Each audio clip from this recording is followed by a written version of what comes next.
Assalamualaikum warahmatullahi wabarakatuh. Kembali lagi di channel Berita Mistis. Untuk kisah kali ini masih ada sebuah kisah lanjutan dari teman subscriber kita, yaitu Naya Ajhar. Dan untuk kisah yang akan saya bawakan kali ini, yaitu sebuah cerita yang berjudul Liburan Berujung Petaka. Sebelum kita lanjut ke ceritanya, tekan dulu tombol like video ini dan jangan lupa tekan juga tombol subscribe channel ini dan nyalakan juga lonceng notifikasinya agar tidak ketinggalan cerita-cerita baru dari channel ini. Dan seperti apa untuk kelanjutan kisah ini? Langsung saja kita simak berikut ini.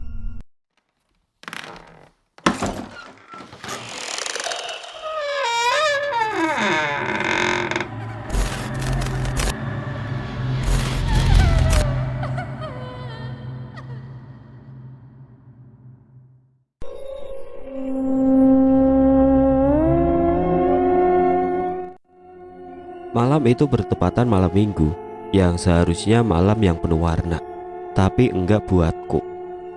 Malam penuh ujian, cobaan dan kesabaran. Bermacam masalah datang bertubi-tubi seakan diri ini enggak dikasih untuk bernafas. Di malam itu bos menyuruh kita berdua untuk menyelesaikan tugas yang tersisa. Aku dan Tio yang masih tersisa di ruangan perkantoran. "Nay, beres apa belum?" kata Tio. Aku pun menjawab, "Belum, ya udah kalau kamu mau balik, sok aja, aku nggak apa-apa kok, bisa balik sendiri." Malam minggu yang seharusnya malam libur buat aku dan Tio, ini malah disuruh nyelesain tugas. Katanya sih supaya pas masuk kerja nanti nggak numpuk kerjaannya. Ya makanya disuruh dikerjakan dari sekarang, karena kita bakalan libur panjang selama 8 hari. Dari hari Minggu sekarang sampai masuk lagi di hari Senin nanti. Kalau yang ini aku nggak tahu diliburkan karena apa. Ya sudah, tugas numpuk ya diselesaikan aja, nggak ada gunanya ngeluh juga. Pada akhirnya Tio pun terpaksa pergi dikarenakan waktu menunjukkan pukul 11 malam. "Bener nih, aku balik duluan. Kamu gak takut di kantor sendirian?" Oke deh, hati-hati, cepet selesaiin tugasnya." Aku hanya acungkan jempol tanganku, dan pada akhirnya Tio pun ninggalin aku yang ternyata cuma aku seorang diri di kantor ini. Perlahan yang tadinya hawa ruangan yang begitu sejuk, seketika berubah haluan panas mencekam. Gak kerasa keringat mulai menetes dari atas kening. Aku yang masih sibuk dengan komputer, gak merhatiin sama sekali di sekitar ruangan kerjaku. Tapi lambat laun kok aku merasa aneh. Tercium bau busuk yang begitu menyengat. Seketika membuat aku mual dan terasa pening kepalaku dan berkata, "Nyesel suruh Tio balik duluan." Aku belum berani untuk sekedar mengangkat kepala untuk melihat sekelilingku, karena aku tahu aku tidak sendirian di ruangan ini. Walau wajah dan mataku sedang menatap ke arah komputer, tapi di sudut mataku aku melihat mereka yang dengan perlahan mendekatiku. Dan aku pun bergumam, "Wah Sem, masa aku mau dikeroyok sih? Duh, aku cuma sendirian lagi." Tugas dari si bos masih numpuk, gimana nih? Aku hanya bisa menggerutu. Aku hanya bisa menggaruk kepala yang emang sih belum keramas, jadi emang gatal beneran. Bau busuk itu makin menyengat di saat mereka makin mendekat dengan posisiku sekarang. Gila, masa satu gadis lawan satu RT demit sih? Yang bener saja, mentang-mentang mereka tahu kalau aku emang sendirian. Aku cuma bisa pasrah, mau lari juga percuma, karena posisiku saat ini sedang dikelilingi banyak makhluk. Apa sih mau mereka? Padahal aku nggak lagi datang bulan juga. Duh, yang aku rasakan, kepala semakin berdenyut, keringat makin deras menetes. Benturan energi yang sangat menguras tenagaku. Duh, komplit banget penderitaanku di hari ini. Sudah dicaci maki sama istri bos, dituduh aku pelakor.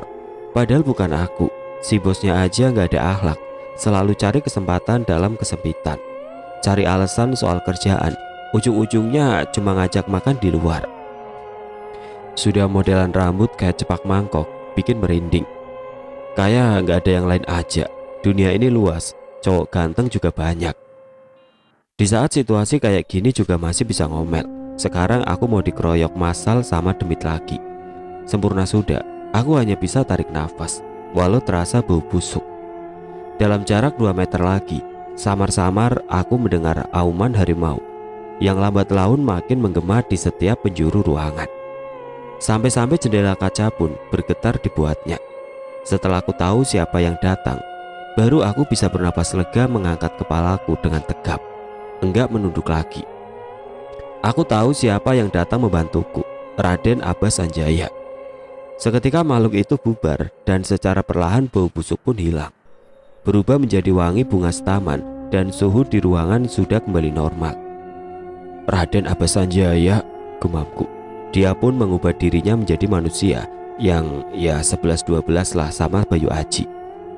Assalamualaikum Kanaya. Waalaikumsalam Raden. Ada apa Raden menemui saya? Cuman mau memberikan ini kepadamu. Apa ini Raden? Simpan saja. Nanti kalau sudah waktunya, kau bakal tahu benda apa itu. Ada satu yang harus aku ingatkan. Soal apa? Berhati-hatilah jika mau berlibur ke villa temanmu itu. Di sana tidak aman. Apa? Liburan? Kapan? Sama siapa? Itulah sederetan pertanyaanku karena sungguh aku tidak mengetahui sama sekali. Aku datang untuk memeringatimu saja. Suruh teman-temanmu jaga adab, jaga ucapan, jaga perilaku. Jangan biarkan teman-temanmu masuk ke kebun belakang yang berada di villa itu. Di sana ada gerbang, di mana gerbang itu menghubungkan alam manusia dan alam siluman. Tunggu, maksudnya apa? Kok aku malah bingung? Emangnya aku akan diajak liburan sama mereka ke villa? Dan aku pun berpikir sejenak. Villa siapa? Apa jangan-jangan villanya keluarga Kevin? Kan cuma dia yang punya villa di Bogor. Apa kamu sudah mengerti dengan peringatanku, Naik? Apa kami akan dapat musibah atau sejenisnya? Kataku. Itu tergantung kalian. Maksudnya apa? Aku harus pergi, kembali ke pendopo. Tapi tunggu, masa aku ditinggal sih? Kerjaanku belum beres, nanti mereka datang lagi gimana? Aku melihat senyuman yang manis banget dari Raden Abbas Sanjaya. Teramat manis. Duh, Kang, Eneng terpesona lihat senyuman Akang. Seketika Raden berdehem. Aku pun tersadar dan malu sendiri. Gak apa-apa, mereka gak bakalan dekatin kamu. Aku harus segera kembali. Assalamualaikum. Tunggu, jangan pergi. Waalaikumsalam. Ya elah, ditinggal. Apa benar kita bakal liburan ke villa? Singkat cerita, setelah bangun pagi, bukan, kesiangan. Waktu menunjukkan pukul 12 siang. Baru saja melek dari bangun, HP sudah berbunyi minta diangkat. Aku melihat siapa yang nelpon. Andin, iya halo. Assalamualaikum Nay, lagi ngapain? Baru bangun, ada apa? Buset, baru bangun? Jam berapa ini? Iya tahu kesiangan, malam lembur kerja. Temen ngajak ngumpul di tempat biasa. Ngumpul di mana? Di kafe. Kapan? Ntar sore jam 4, datang ya. Emang ada apa disuruh kumpul dadakan? Gak tahu sih, kita disuruh kumpul aja sama si Kevin. Gak tahu mau ngapain. Apaan? Si Kevin? Apa jangan-jangan? Apa-apanya Nay? Kok ngomongnya gak diterusin? Palingan ngajak liburan. Masa sih? Kira-kira liburan kemana? Palingan ke villa orang tuanya. Apa nggak salah? Villa itu bukankah sudah kosong lama? Ini mah bukan mau liburan, tapi uji nyali. Bisa jadi. Nay, kalau beneran kita berlibur ke sana, menurutmu aman gak? Ya mana gue tahu, kita lihat aja nanti. Ini kan cuma perkiraan, belum tentu juga kan kita pergi ke villa itu. Singkat cerita, kita lagi pada kumpul di sebuah kafe favorit. Ada Andin, Bagas, Hana, Kevin, Tio dan aku. Jarang kan kita kumpul seperti ini. Kita selalu disibukkan oleh pekerjaan masing-masing yang cukup melelahkan. Kita berenam saling lempar candaan seperti biasa kalau sudah jumpa. Dan pada akhirnya Kevin ujuk bicara. Oh ya, kita kebetulan nih pada libur. Jarang-jarang loh kita bisa kumpul bersama. Gimana kalau kita liburan? Ya sekedar cari suasana dan lepas rasa lelah. Gimana? Setuju nggak? Aku menatap Andin. Andin pun balik menatapku. Aku kembali menatap layar HP-ku dan tidak menghiraukan obrolan mereka. Di antara sahabatku cuman aku yang irit berbicara, jadi seperlunya saja. Kevin berkata, "Gimana kita liburan ke villa orang tua gue saja? Setuju nggak?" Seketika aku dan Andin saling bertatap muka. Andin bertanya, "Kevin, bukankah villa lo udah lama kosong? Apa nggak ada tempat lain apa?" Ya elah Andin, villa gua walau udah lama kosong, tapi masih suka dibersihin, masih terawat. Gimana, setuju nggak? Naik, gimana mau nggak? Aku terdiam cukup lama dan mereka dengan sabar menunggu jawaban dariku, sambil menatap wajah yang masih menatap ke layar HP. Setelahnya aku pun menjawab, "Maybe yes, maybe no." Serentak semua berkata, "Ya elah, dikira apa jawabannya?" Dan Tio pun berkata, "Nungguin jawaban dari lo, Nay, sampai tahan nafas gua." Kevin pun berkata lagi, "Tehana gimana? Setuju?" Apa? Aku? Nggak tahu. Kalau para ladies terutama Naya, aku sih oke aja. Dan kalian, para cowok ganteng, gimana? Yang penting Naya ikut, aku ikut, kata Tio dan Bagas berbarengan. Nah, kamu Din? Ya sama, kalau Naya ikut, aku siap meluncur. Aku nggak sadar sedang ditatap sama Kevin. Lenganku disenggol Andin, aku seketika melihat ke arah Andin. Andin mengisyaratkan kalau Kevin benar-benar serius, ngajak kita untuk pergi berlibur. Aku menatap Kevin yang sedang menatap wajahku tanpa berkedip. Seperti biasa, suara batin itu terdengar lagi. Suara batinnya Kevin, semakin aku menatap bola matanya, semakin jelas suara batinnya terdengar.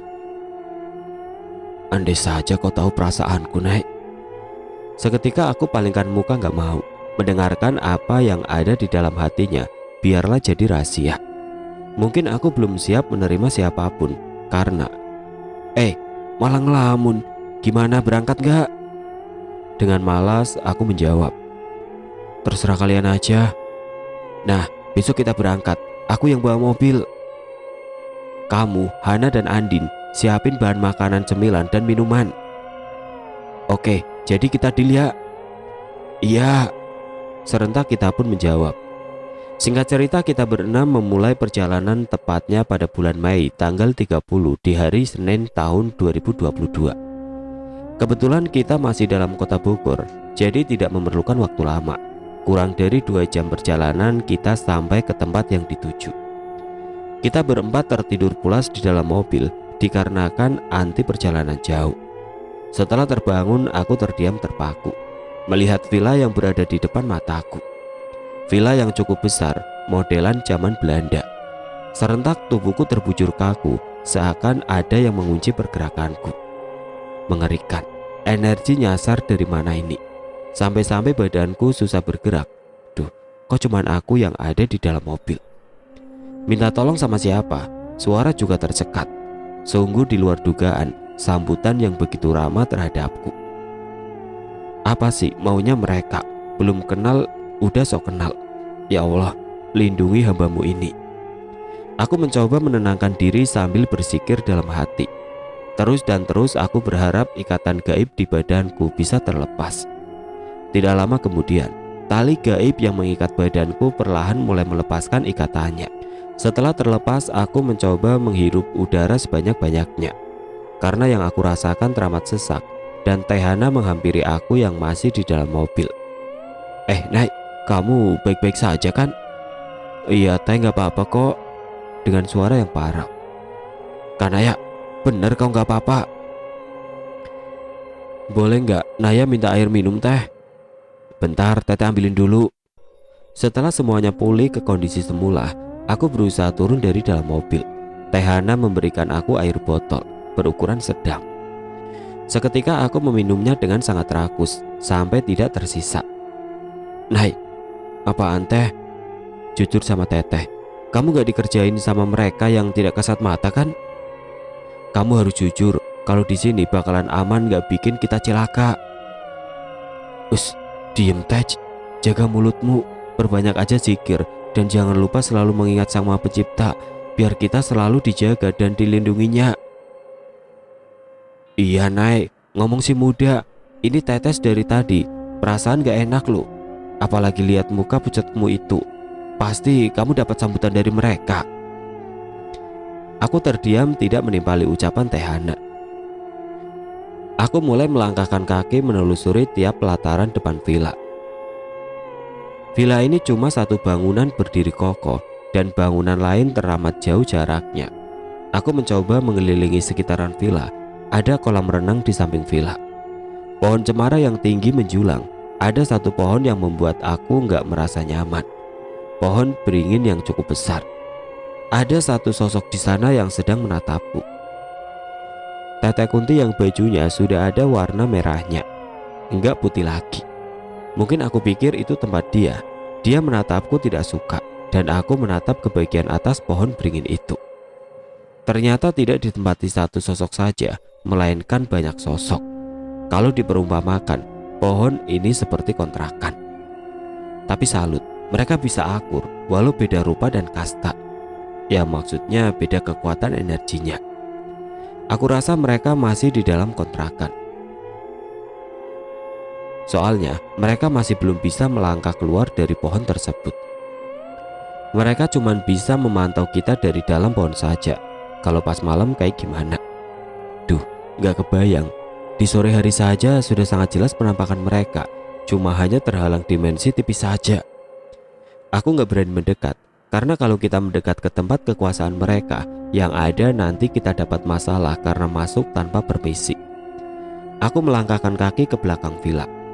Perasaan yang gamang, energi yang kuat, aura hitam pekat. Ternyata benar yang dikatakan Raden Abbas Sanjaya. Kalau di sana ada portal gaibnya, di mana mereka bisa masuk dan keluar semaunya. Ya Allah, apa aku nggak salah mengambil keputusan untuk berlibur ke sini? Ini mah bukan liburan, melainkan masuk ke kandang demit. Sama dengan mengantarkan nyawa yang siap untuk dieksekusi. Cuma tinggal nunggu waktunya saja. Karena aku belum tahu apa yang berada di dalam sana. Kerajaan demitkah atau cuma yang sering aku lihat?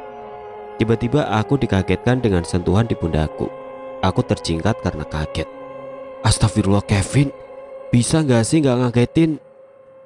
Ya sewot, dipanggil gak ada respon. Ya udah aku samperin aja. Kenapa sih lihat halaman belakang sampai segitunya? Enggak, ayo kita kumpul dulu. Tehana memanggil. Kamu Nay, Teteh cariin habis dari mana? Cepatlah, kita masuk, sudah mau sore nih. Sore, aku sampai gak sadar kalau waktu sudah jam 5 sore. Ya Allah, perasaanku semakin tidak menentu. Apa yang bakal terjadi malam ini? Sebelum aku melangkahkan kaki ke dalam villa, aku berdoa meminta perlindungan. Semoga dijauhkan dari berbagai gangguan. Walau gak yakin, untuk malam ini aku rasa bakal sulit. Sebuah kejutan untukku, percaya gak percaya. Satu ruangan ada 3 sosok yang sedang memperhatikan kami semua. Mereka sadar kalau aku bisa melihat mereka. Tidak terasa keringat dingin mengucur dari keningku.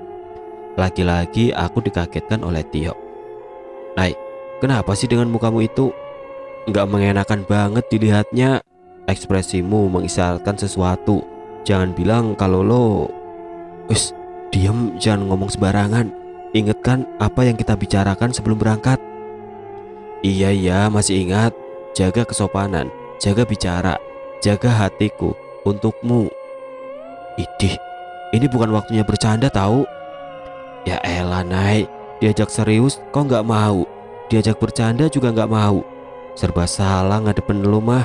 Untung kau cantik Nay, gemesin pula. Mau aku tampol. Seketika Tio pergi meninggalkan aku di ruangan bersama mereka yang tidak kasat mata, sembari menjulurkan lidahnya. Aku lihat mereka cuma terdiam mematung di tiap sudut ruangan. Aku berjalan menuju tangga dan aku melihat lagi sosok anak kecil yang mukanya hancur sebelah di bawah tangga. Aku gak jadi naik ke atas Aku terus menelusuri tiap sudut villa ini, sampai ke tempat di mana aku melihat nenek-nenek bungkuk. Dengan lengan panjang menjuntai, nenek itu sedang duduk di atas lemari yang ukurannya lumayan besar. Mungkin ini kontrakannya si nenek kali, gumamku. Naya, kenapa masih di situ? Kita ke atas yuk. Anak, yang lain pada kemana? Pada keliling lihat situasi villa. Gawat teh, Naya boleh minta tolong. Soal apa? Aku terdiam sejenak karena aku melihat kilasan yang bakal terjadi kepada Bagas.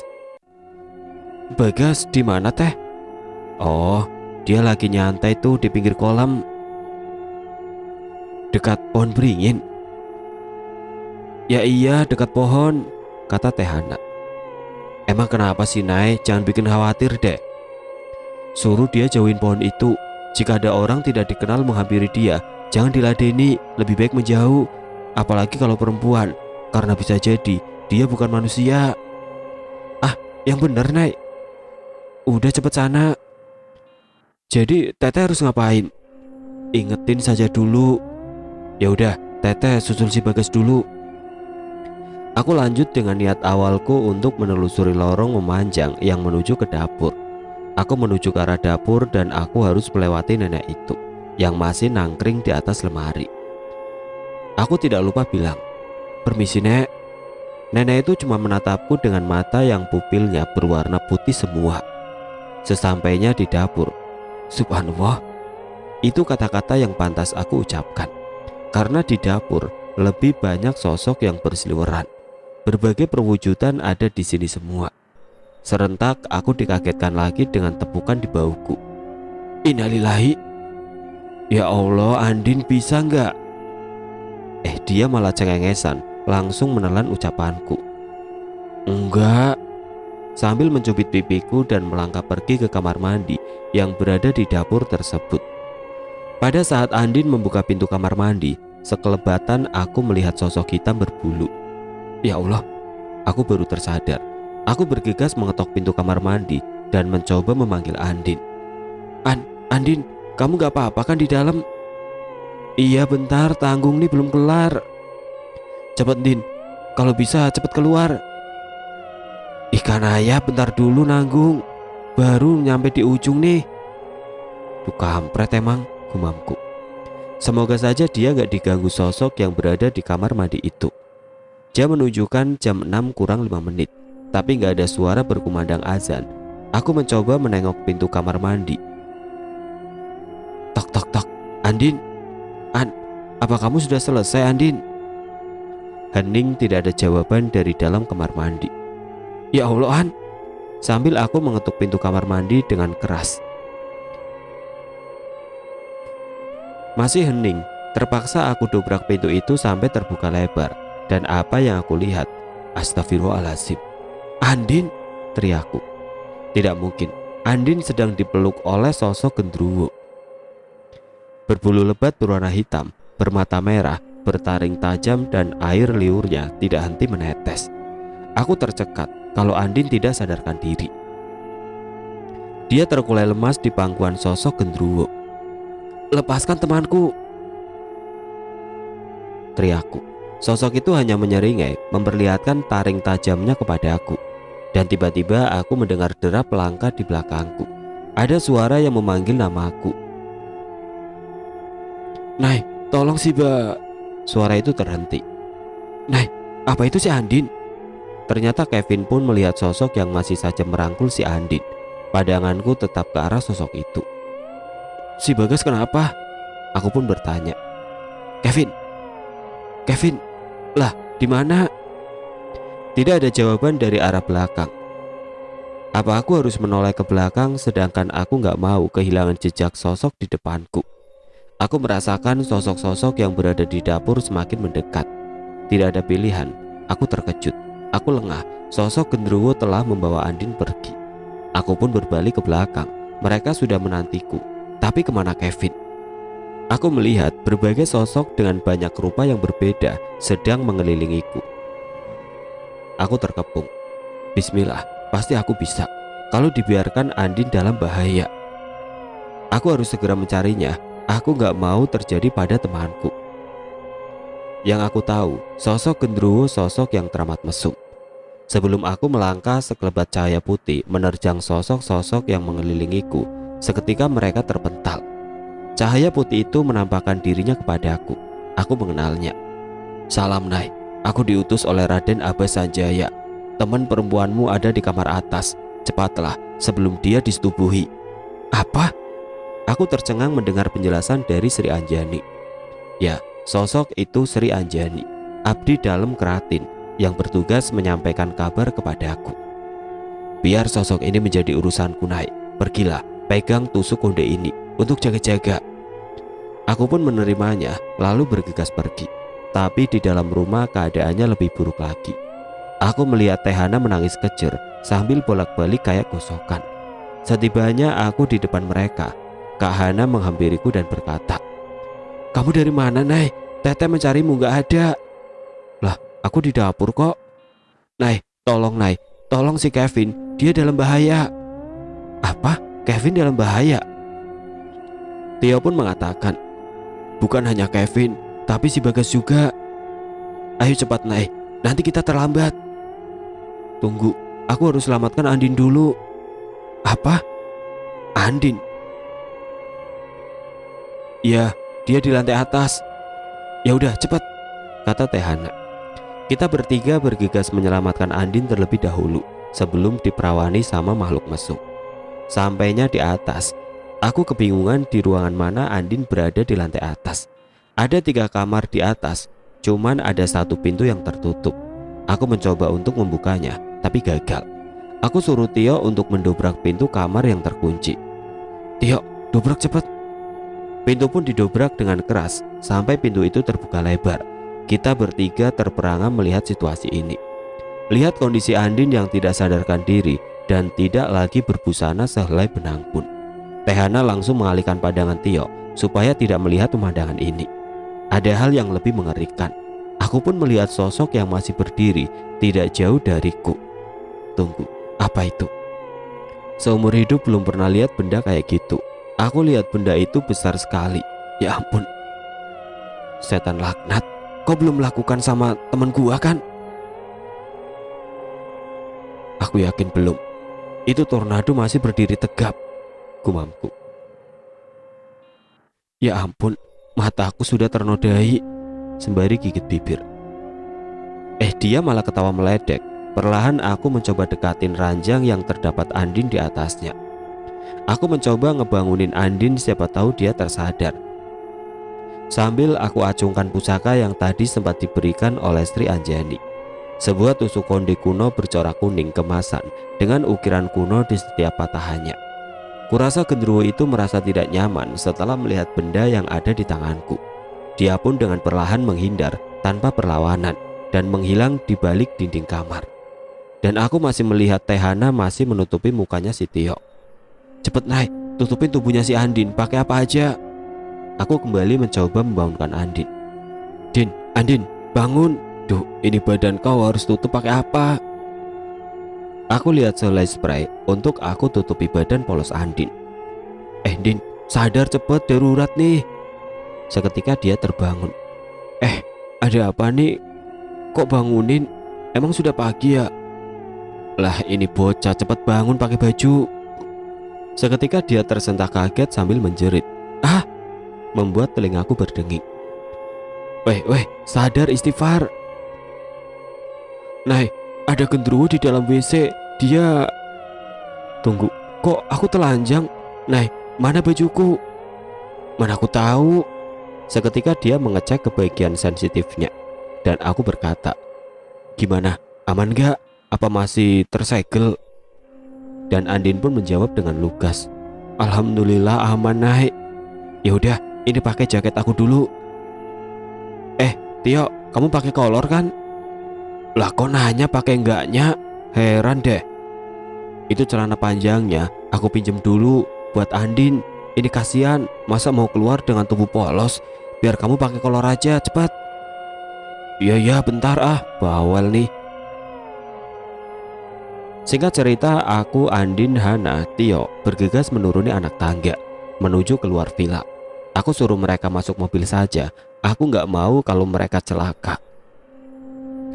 Kalian masuk mobil. Tapi naik.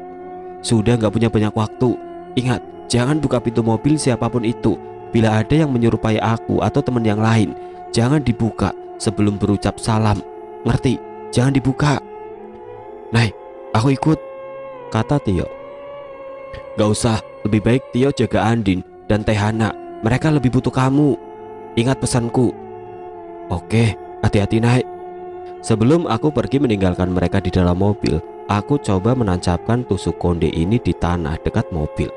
Dan seketika gumpalan asap putih ada di depanku dan merubah perwujudannya menjadi Sri. Tolong jaga mereka, Sri. Baik, Naik. Dan teman Naik ada di sekitaran pohon beringin. Dia bersama satu sosok bergaun merah. Baik, terima kasih, kataku.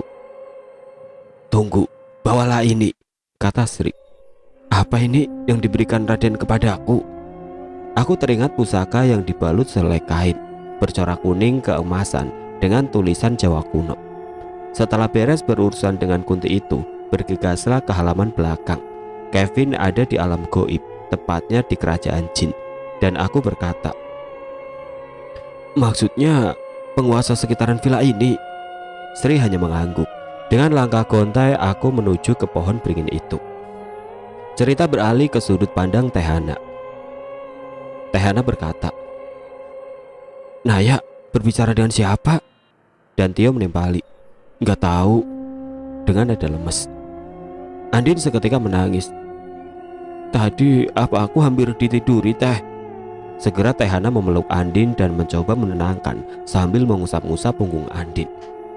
Nggak apa, semua kan baik-baik saja. Kita percayakan sama Allah dan berdoa semoga Naya bisa kembali membawa teman lainnya.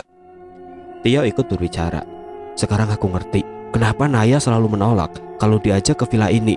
Ternyata ini alasannya. Sebenarnya apa yang terjadi sih, Teh? Kata Andin. Tehana pun mau tidak mau harus menjelaskan. Teteh dan Tio nggak sengaja melihat kamar ritual. Kurasa salah satu di antara kita akan jadi tumbal. Apa? Teteh nggak lagi bercanda? Enggak. Dan Teteh lihat foto Kevin di meja ritual itu. Kevin? Apa jangan-jangan Kevin bakal ditumbalkan? Sama siapa? Yang pastinya bukan pamannya kan? Andin menimpali.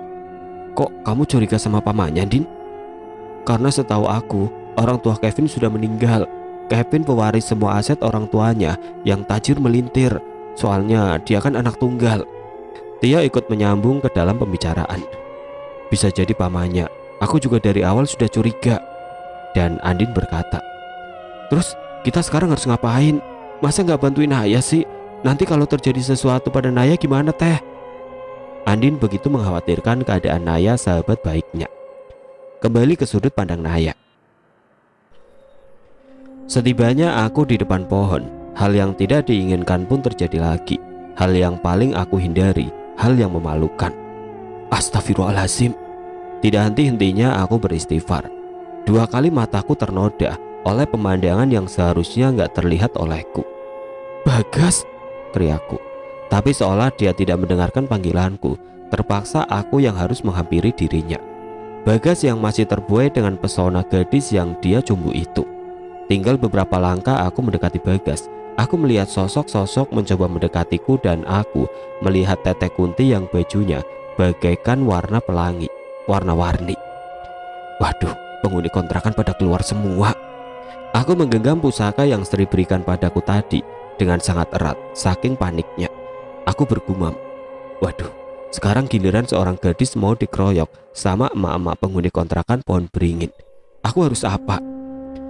Seketika mereka menjauhiku dikarenakan pusaka yang aku pegang mengeluarkan cahaya kuning keemasan. Sosok itu pun lenyap. Cuman satu sosok lagi yang masih asik bercumbu dengan Bagas. Dan dengan keselnya, aku ketok aja kepalanya. Dengan refleks Bagas berbalik badan menghadap diriku. Aku melihat dia telanjang tanpa busana. Ah, benda itu lagi. Aku pun menjerit sambil menutup muka, sambil ngomel-ngomel gak jelas. Bagas pun sangat terkejut dengan kehadiranku di hadapannya. Naya, bagaimana kau ada di sini? Aku nunjuk ke benda tumpul itu. Cepet tutup brengsek, pakai baju lu sekarang. Wasem gila lo ya. Gua bilang jaga adab, jaga akhlak. Dasar mesum. Aku gak sadar aku meluapkan emosi terhadap temanku, dan dia pun terdiam malu atas apa yang sudah dia lakukan. Maaf Nay, gua gak sadar. Gua gak tahu apa yang terjadi pada diri gua. Coba lihat apa yang ada di depan lu sekarang. Bagas dengan keraguannya itu dengan perlahan menoleh ke tempat yang Naya tunjuk. Seketika terkulai lemas dan jatuh terduduk tidak berdaya dan berkata, Enggak mungkin itu. Enggak benar kan Nay? Pohon tadi yang aku lihat sebuah rumah dan aku di kamar lagi sama cewek cantik. Apa? Apa kamu bilang cewek cantik? Tuh tengok cewek cantik. Bagas pun melihat penampakan makhluk yang tadi bersamanya. Dari awal melihat wanita cantik, lambat laun berubah menyeramkan. Sosok kuntilanak bergaun merah berwajah hancur, hampir tidak berbentuk, penuh koreng dan bernanah, dan belatung pun berjatuhan.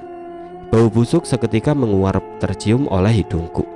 Seketika aku ngerasa mual dan aku lihat Bagas yang tidak bergerak dengan posisi yang masih menatap sosok itu. Bagas, sadar. Aku melihat Bagas yang masih dengan keadaan mematung, dan aku punya ide untuk segera menyadarkannya. Mungkin ini sedikit sadis. Duh, segitunya sampai lupa berkedip. Yang lagi terpesona dengan penampakan yang aduhai, menyebalkan. Maaf ya Bagas, aku terpaksa. Seketika aku layangkan tamparan keras di pipi putihnya. Seketika dia menjerit sambil memegang pipi yang sudah merah. Gimana? Enak? Mau lagi? Jangan-jangan udah cukup? Aduh, gak kira-kira sampai perih kayak gini sih Nay. Udah cepet bangun, aku harus menyelamatkan Kevin. Kamu pergi ke dalam mobil. Andin, Tio, dan Tehana ada di sana. Ingat, jangan masuk lagi ke dalam villa. Tapi kakiku lemes Nay. Sabudu Teng, cepat burukan. Jangan lupa ucapkan salam setibana di pintu mobil. Selagi Bagas bergegas ke tempat di mana kendaraan kami berada, aku menuju ke belakang villa. Setibanya di lokasi, aku melihat lingkaran cahaya yang cukup buat mataku sakit karena silau. Bismillah, aku melangkah masuk ke dalam portal gaib yang menghubungkan alam manusia dan alam jin. Seketika aku memincingkan mataku karena cahaya yang teramat terang. Di mana ini? Tempat yang sangat asing bagiku. Siapa kau? Berani-beraninya masuk ke wilayah kami, wahai manusia. Aku pun menoleh ke belakang di mana suara itu berada. Aku bisa melihat semua yang ada di sini. Banyak pasukan dari golongan siluman ular yang sedang siap siaga menjulurkan tombak ke arahku. Gila, aku ada di mana?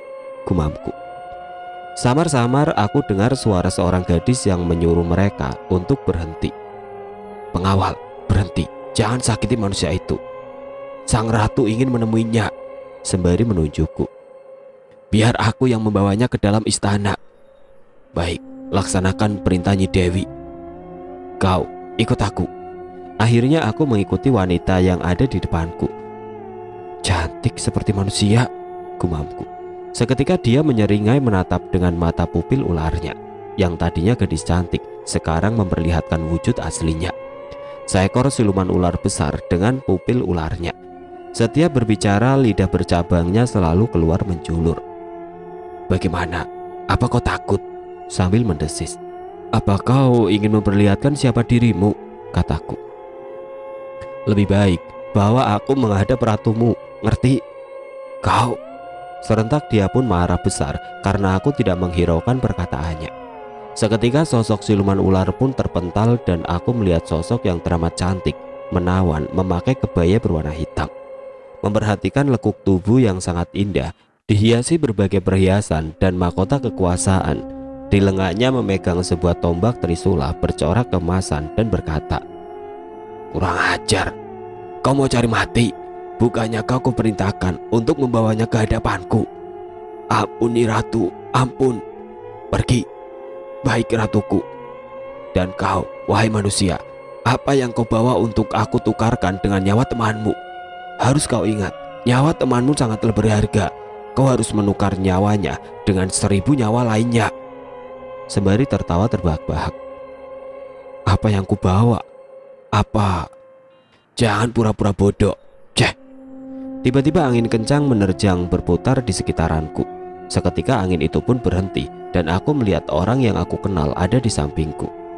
Eyang Raksa, Ki Guntur, Bayu Aji, Rahayu, Sri Anjani, Ki Macan Kumbang, Raden Abbas Sanjaya, dan pasukan lainnya.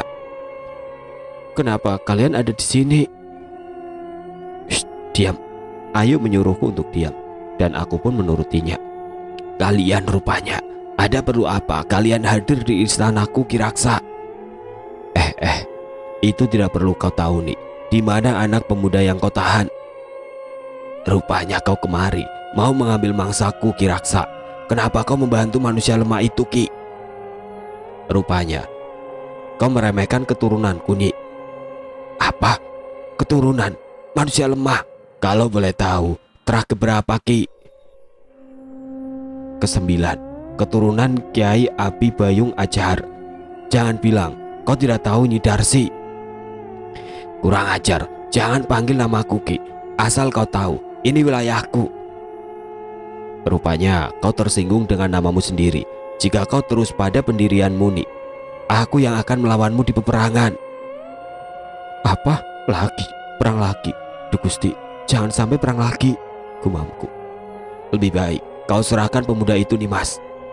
Dan secara tiba-tiba ada suara dibarengi perwujudan sosok pria di samping ratu itu. Entah siapa pria itu, mungkin pasangannya kali. Kau, Denmas, kenapa kau di sini? Dan kenapa kau di pihak mereka? Aku tidak memihak siapapun. Lalu kenapa Kang Mas memintaku? Cukup. Kan ayah hanya ingin temannya selamat. Bebaskan saja. Apa Nimas tidak melihat apa yang kan ayah pegang?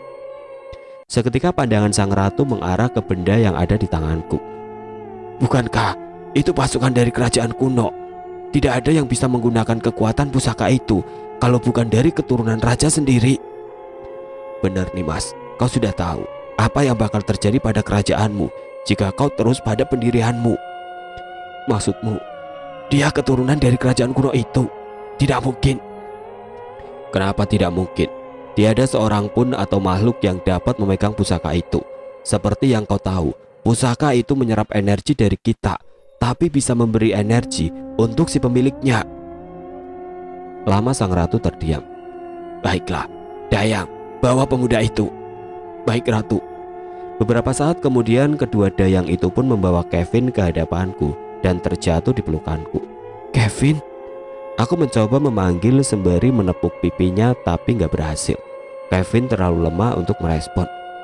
Bayu, bantu aku, perintahku kepada Bayu Aji. Singkat cerita, setelah kami semua keluar dari dimensi alam lelembut, ternyata hari sudah pagi. Bagaimana kabar teman yang lain? Aisyah, apa kau mendengarku? Raden barusan memanggil apa? Aisyah, jangan kau kesel sama dirimu sendiri. Enggak kok. Oh ya, ini gimana? Masa terus pingsan kayak gini? Dia sebentar lagi bakal bangun. Kami harus pergi. Tunggu, pusaka ini, kataku. Aku ambil kembali, kata Raden Abbas. Bila sudah saatnya pusaka ini akan kembali padamu, Ai. Aku masih gak habis pikir dengan asal usulku. Sudah, jangan terlalu dipikirkan. Teman-temanmu lagi menunggumu. Kami mohon undur diri. Tunggu Sri.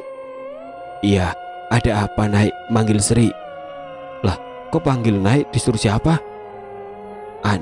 Itu disuruh Raden. Katanya biar kelihatan sopan saja.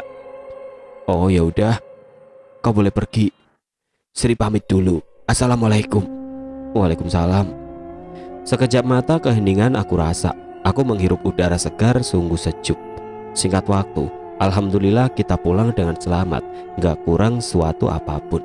Dan Kevin sudah mengetahui kalau pamannya, dia ingin menumbalkan dirinya hanya demi harta semata. Dan 2 minggu setelah kejadian, pamannya Kevin mengalami kecelakaan dan mati di tempat.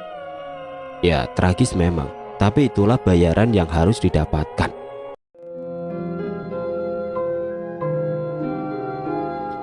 Oke teman-teman, sekian untuk kisah kali ini. Semoga apa yang sudah saya sampaikan dalam kisah ini dapat dijadikan pelajaran untuk kita semua. Dan buat teman-teman yang punya pengalaman pribadi ataupun pernah mendengar pengalaman pribadi orang terdekat teman-teman dan pengen banget dibawain ceritanya di sini, nanti silakan saja hubungin kontak admin yang sudah saya sertakan di kolom deskripsi. Dan bagi teman-teman yang baru bergabung, jangan lupa untuk like, komen, share, serta subscribe channel ini. Dan nantikan kisah-kisah horor berikutnya tetap di channel Berita Mistis. Wassalamualaikum warahmatullahi wabarakatuh.